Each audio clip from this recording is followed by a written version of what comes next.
warahmatullahi wabarakatuh. Hai anak-anak, bertemu kembali dengan Bapak Imam dalam pelajaran tematik muatan pelajaran bahasa Indonesia. Sebelum kita memulai pelajaran, ada baiknya kita ucapkan basmalah terlebih dahulu ya anak-anak. Bismillahirrahmanirrahim. Ya, anak-anak, coba kalian tonton video Bapak dengan seksama sampai selesai anak-anak. Untuk pelajaran hari ini, kita akan membahas tentang dongeng ya anak-anak. Jadi simak baik-baik. Sebelum kita masuk ke materi, Bapak akan menjelaskan tentang tujuan pembelajaran hari ini. Yang pertama, dengan memperhatikan video, peserta didik dapat menjelaskan tentang dongeng. Yang kedua, dengan memperhatikan video, peserta didik dapat menyebutkan jenis-jenis dongeng. Yang ketiga, dengan memperhatikan video, peserta didik dapat menyebutkan unsur-unsur dongeng.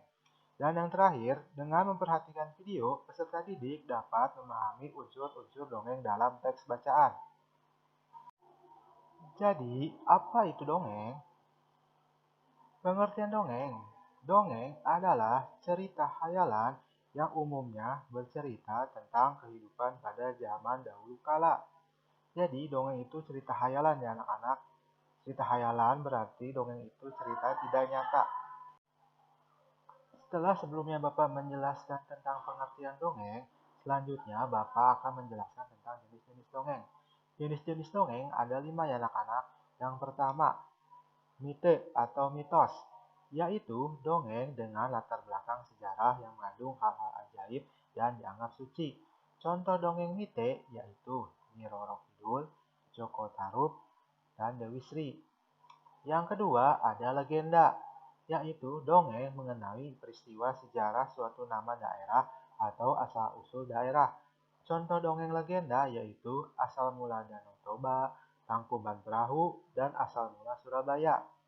Yang ketiga ada fabel, yaitu dongeng yang tokohnya adalah hewan dan menceritakan tentang kehidupan mereka. Contoh dongeng fabel yaitu kelinci dan kura-kura, semut dan belalang, dan si kancil. Yang keempat ada hikayat, yaitu dongeng yang menceritakan kehebatan atau kepahlawanan seseorang. Contoh dongeng hikayat yaitu ada Ciung Wanara, Si Pitung, dan Abu Nawas. Dan yang terakhir ada parabel, yaitu dongeng yang menggunakan perumpamaan untuk menyampaikan pesan moral. Contoh dongeng parabel yaitu Maling Kundang, Petani yang Baik Hati, dan Anak yang Soleh. Kalian bisa mencari dongeng-dongeng tersebut di Google ya anak-anak jika kalian penasaran tentang cerita-ceritanya. Selanjutnya, Bapak akan menjelaskan tentang unsur-unsur dongeng. Unsur-unsur dongeng juga ada 5 ya anak-anak. Yang pertama, tokoh, yaitu para pelaku yang ada di dalam dongeng. Yang kedua, latar, yaitu tempat, waktu, atau suasana dalam dongeng. Yang ketiga, watak tokoh, yaitu sifat tokoh dalam dongeng. Yang keempat, alur, yaitu rangkaian peristiwa dalam dongeng. Alur ada 3 macam, yaitu alur maju yang ceritanya maju, alur mundur yang ceritanya mundur, dan terakhir alur maju mundur, berarti ceritanya itu campur, ada maju dan ada mundur. Yang terakhir, pesan atau amanat, yaitu pesan yang ingin disampaikan penulis dongeng kepada pembaca. Selanjutnya, Bapak akan memberikan sebuah contoh dongeng yang berjudul Kancil dan Buaya. Di sebuah hutan, hidup seekor hewan yang bernama Kancil. Kancil merupakan hewan yang ramah, pintar, dan cerdik. Semua hewan di hutan sangat senang dengan Kancil karena dia suka membantu hewan lain yang sedang kesusahan dengan kecerdikannya. Namun, seperti kebanyakan yang lainnya, Kancil juga suka jahil dengan menggunakan kepintarannya. Pada suatu hari, Kancil merasa kelaparan. Di tempatnya tidak ada sama sekali makanan berupa buah-buahan. Kancil berjalan mencari makanan untuk dimakan. Ketika sampai di sungai, Kancil melihat banyak sekali buah-buahan di seberang sungai. Namun sungai tersebut sangat deras sekali sehingga sulit sekali untuk menyeberangi sungai. Kancil melihat banyak sekali buaya yang sedang berjemur di dekat sungai.